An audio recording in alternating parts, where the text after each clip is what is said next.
grinders that run on 3 different voltages.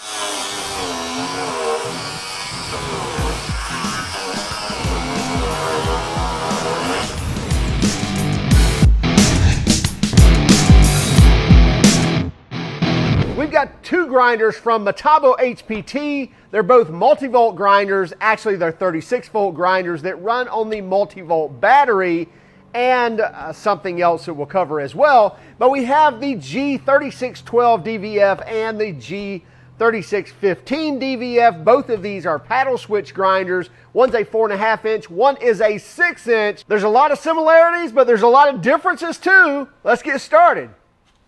These are 2 Metabo HPT grinders that look quite similar, and in a lot of aspects they are similar, but there are a couple of feature differences as well, mainly internally and speeds and things like that. But we'll go over both of these, and what we have is we have the 4.5 inch grinder and we have the 6 inch grinder. So for the most part, if you look at it, it looks like, okay, we've got a bigger guard here and a bigger wheel here and a smaller guard there and a smaller wheel here, and from the outside, that's about right. But there are some differences internally, whether it be just programming or not, but in the speeds and output of these grinders. Now, specifically, this is the model number G3612DVF, and this is the model number G3615DVF.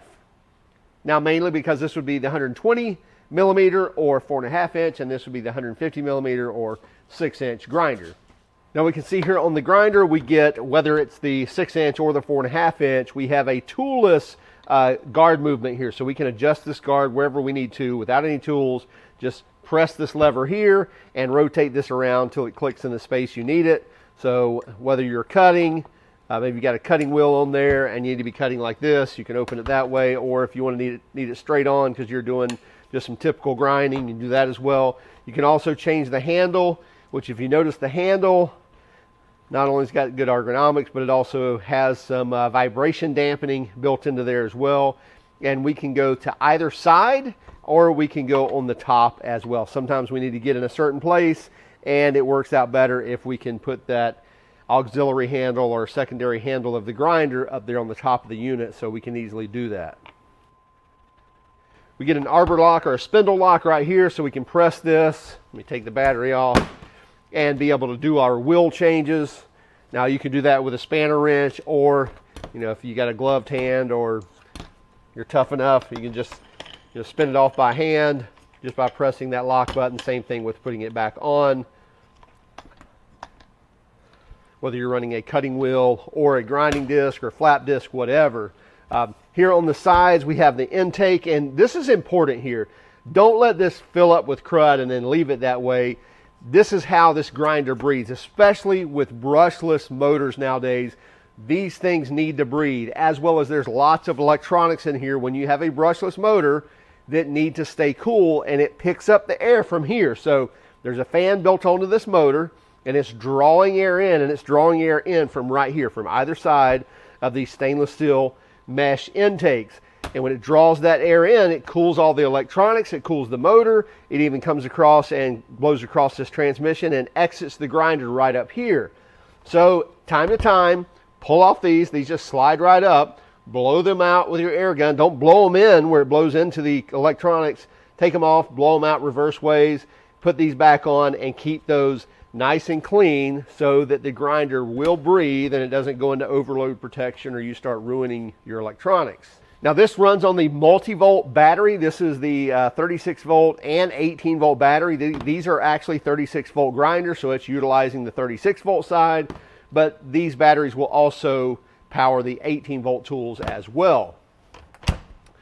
Now on these grinders, a couple of really cool features is the fact we get a speed dial here. So we can actually adjust the maximum speed of this grinder. So you can see on 1, that's wide open. And if I go to 6, obviously a lot faster. Now we also have an auto mode. So right here on the other side of the tool, we've got 2 buttons here. We've got an LED light button as well as an auto mode. If I go to auto mode, in the free wheeling or free spinning, when I pull the trigger,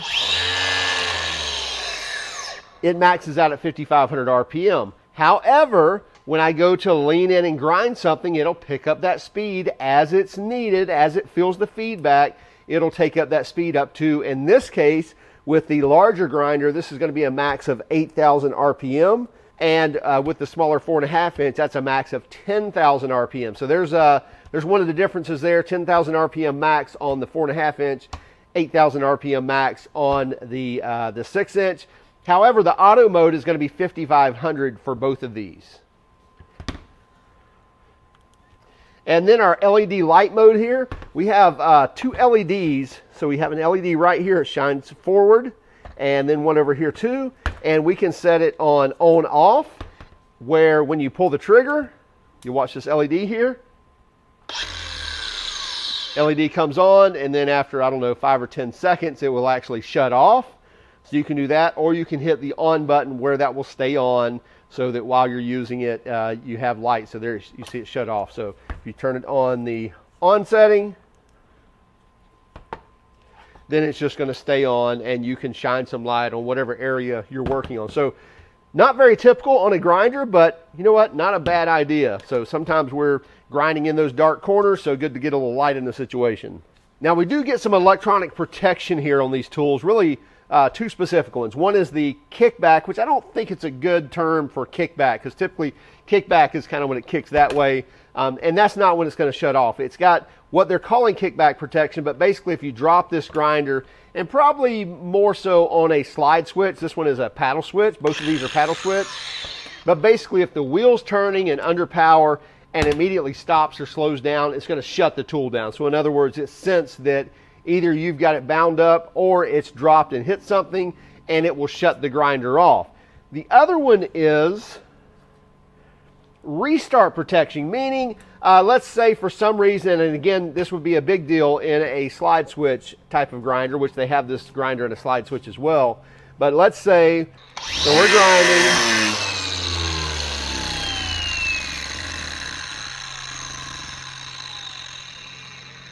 The battery comes out, or I pull the battery off, and the switch is still on, or we've still got the paddle pulled. If I slide this battery back on, it does not start the grinder. I have to release that and pull it again in order to operate that grinder. And you do see we get an electronic brake, so it's stopping that wheel. It doesn't let it just freewheel forever. So let's look at the speeds on these grinders, and as I mentioned, this is the G3612DVF, and this is the G3615DVF. And if we look at speed 1, and speed 2, 3, 4, 5, 6, in this one we're going to get 3,200 RPM, 3,900 RPM, 5,300 RPM, 7,400 RPM, 8,000 RPM, and 10,000 RPM. Now over here on speed 1, we're going to get 3,200 RPM, so the same on speed 1. But on speed 2, we're going to get 3,600 RPM, so a little lower. Speed 3, 4,600 RPM, 5,600 RPM, 7,200 RPM, and 8,000 RPM on speed 6. So a little bit different speed settings on the speed dial. Obviously auto, as I mentioned, is a 5,500 for both. Now finally, before we go use these, one of the really cool things about the Metabo HPT platform, especially in the multi-volt, is the fact that not only do we get multi-volt batteries, but also we can utilize this power adapter here. So a grinder is a great example of this.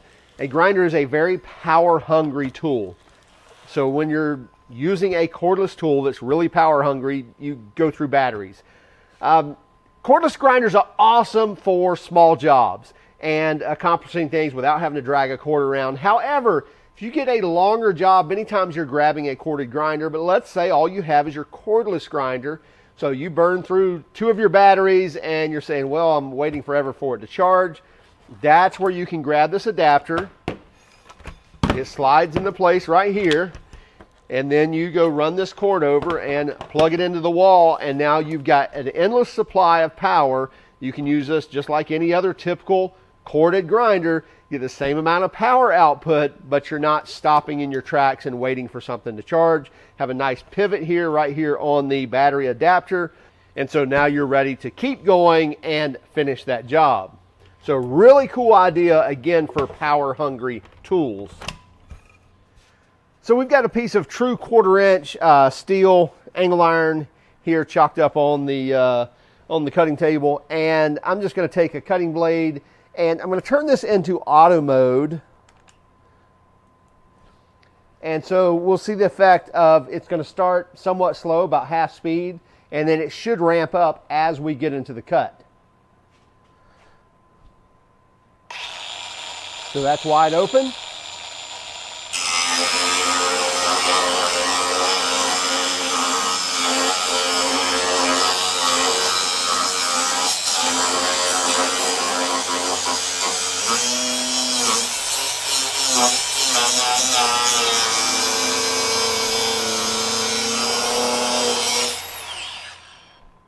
So pretty cool that it ramps that up automatically as it senses that we're getting into the cut.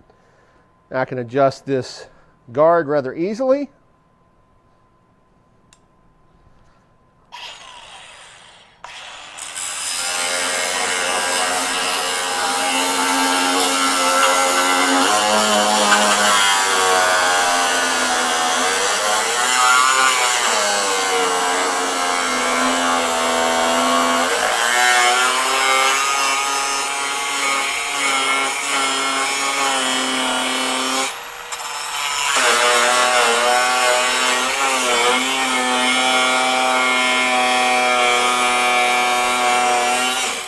Again, you hear the low speed.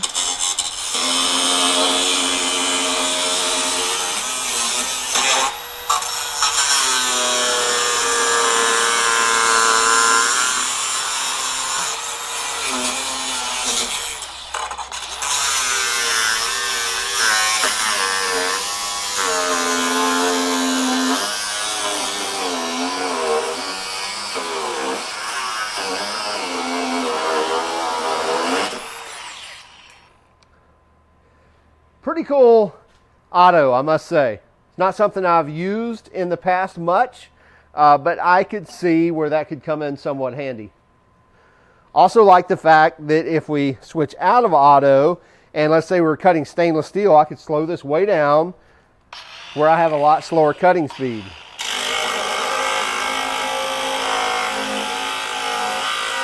Not something I want for structural steel. I could turn that all the way up and then get our full 10,000 RPM.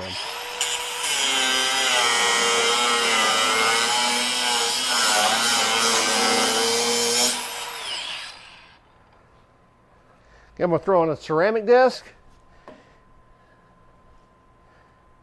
And let's go ahead and throw this in auto again. There we go. So you see low speed.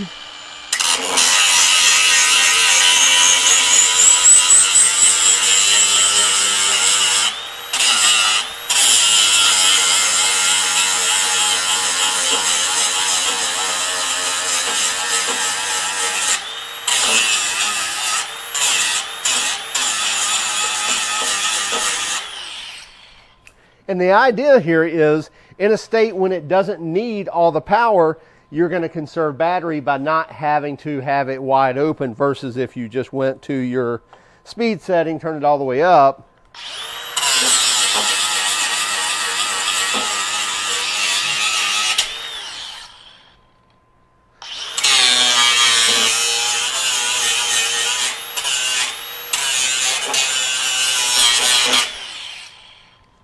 Impressed with the power. It does a really good job with the 36-volt battery of being able to provide the power you need for no problem beveling out this this 1/4 inch plus structural steel.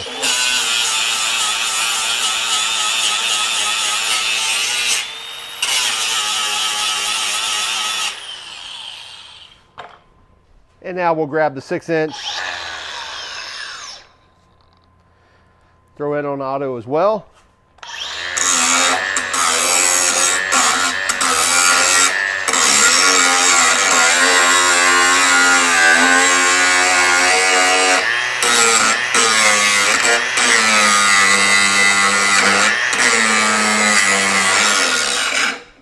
I'm really digging in there and it's still handling that, so pretty impressed.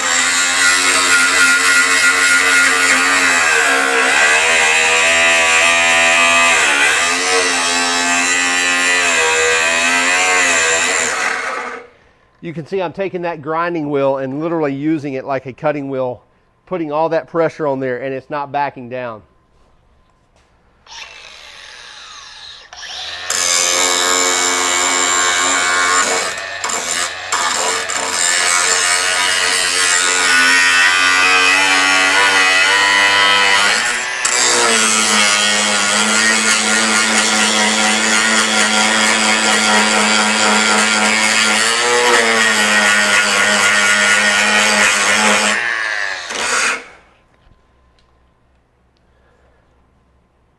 Nice grinders. We are very impressed with both of these grinders. The fact that I could really lay into this, especially on the bigger one, I thought I could really stop that larger wheel because you have a lot more surface area there on the outside to be able to bite into something. Usually I can really stop it, and I had to lean into it hard. You saw me literally cutting through 1/4 inch steel with a grinding disc without it stopping the tool. Yes, it bogged it down a little, but it held its own and kept going. We love the AC adapter on a power-hungry tool like this. So if you're doing those bigger jobs, you can still get completed. Now let's talk about pricing on this. The G3612 is going to run you $199 as a bare tool. So no battery, that's going to run you $199. And the 3615 is going to run you about 20 bucks more at $219. Now the adapter here is going to run $129, so if you're looking to do those larger jobs, this may be something that you want to buy into as well. And then obviously batteries, if you want to buy a battery and charger, I think they have a deal for $199 for that, which comes with the 18 volt, 36 volt, multi-volt battery, as well as a charger. Now when you buy the tool, you also get the gorgeous carrying bag, so you get that with it as well. So check these out. We'll have links in the descriptions. Also keep track of us on Instagram, Facebook, Twitter, and even TikTok. If you don't mind, if you liked our video, would you hit that like and subscribe button? But if you hated our video, well, give us a thumbs down, but let us know in the comments why. Have a great day and keep smiling.